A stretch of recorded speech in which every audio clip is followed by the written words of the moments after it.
নির্বাচন কমিশন একটি সাংবিধানিক সংস্থা। কোন রাজ্যের আপত্তি থাকলে তা সুপ্রিম কোর্টে বলা যেতে পারে, কিন্তু মুখ্যমন্ত্রী নিজে যখন প্রশাসনিক কর্মীদের জনসমক্ষে হুমকি দেন তখন তা সাংবিধানিক শালীনতার পরিপন্থী। বুধবার দিল্লিতে সংসদের অধিবেশন চলাকালীন রাজ্যসভার চেয়ারম্যানের কাছে এই অভিযোগ তুলে ধরেন বিজেপি সাংসদ তথা বিজেপি রাজ্য সভাপতি শ্রমিক ভট্টাচার্য। বিজেপির রাজ্য সভাপতি আরো বলেন, সরকারি কর্মচারীদের যেভাবে চাপে রাখা হচ্ছে তাতে পরিষ্কার রাজ্যে সাংবিধানিক সংকট তৈরি হচ্ছে। বিএলওরা ইতিমধ্যেই নির্বাচন কমিশনের কাছে তাদের আতঙ্কের কথা জানিয়েছেন। অবিলম্বে এই ইস্যুতে আলোচনা হোক সংসদে, দাবি শ্রমিকের।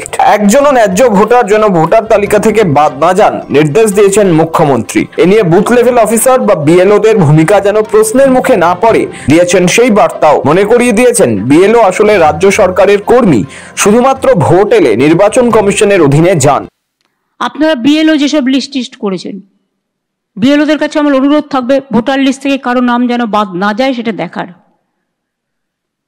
মনে রাখবেন, ইলেকশন কমিশন তার নোটিফিকেশন যখন হবে ডেট অফ ইলেকশন, তখন থেকে এটা ইলেকশন কমিশনের আন্ডারে যায়। তার আগে স্টেট গভর্নমেন্ট, আবার ইলেকশনের পরেও স্টেট গভর্নমেন্ট।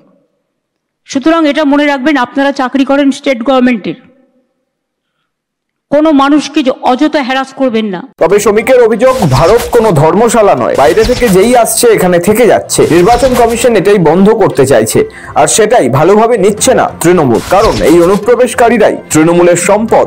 এটা একটা সম্পূর্ণভাবে একটা ভিত্তিহীন ধারণা তৈরি করার তারা চেষ্টা করছেন। তারা একটা সময় বলতেন জাতীয় নির্বাচন কমিশন দিয়ে ভোট করিয়েছেন, হেরেছেন, তৃণমূল জিতেছে। একবার বললেন কেন্দ্রীয় বাহিনী দিয়ে ভোট করিয়েছেন, হেরেছেন, তৃণমূল জিতেছে।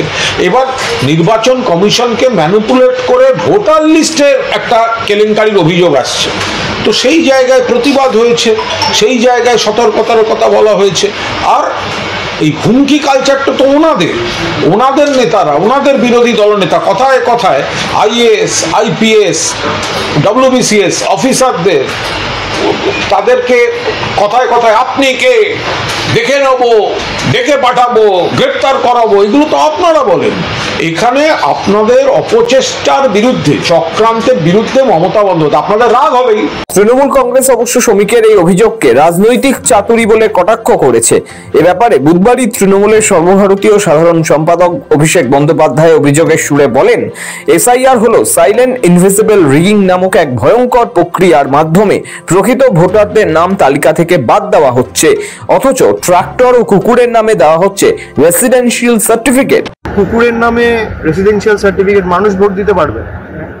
এই যে এসআইআর ওরা বলছে স্পেশাল ইন্টেন্সিভ রিভিশন, এটা অ্যাকচুয়ালি এসআইআর মানে হচ্ছে সাইলেন্ট ইনভিজিবল রিগিং, যেটা ইলেকশন কমিশন শুরু করেছে বিজেপির পক্ষে।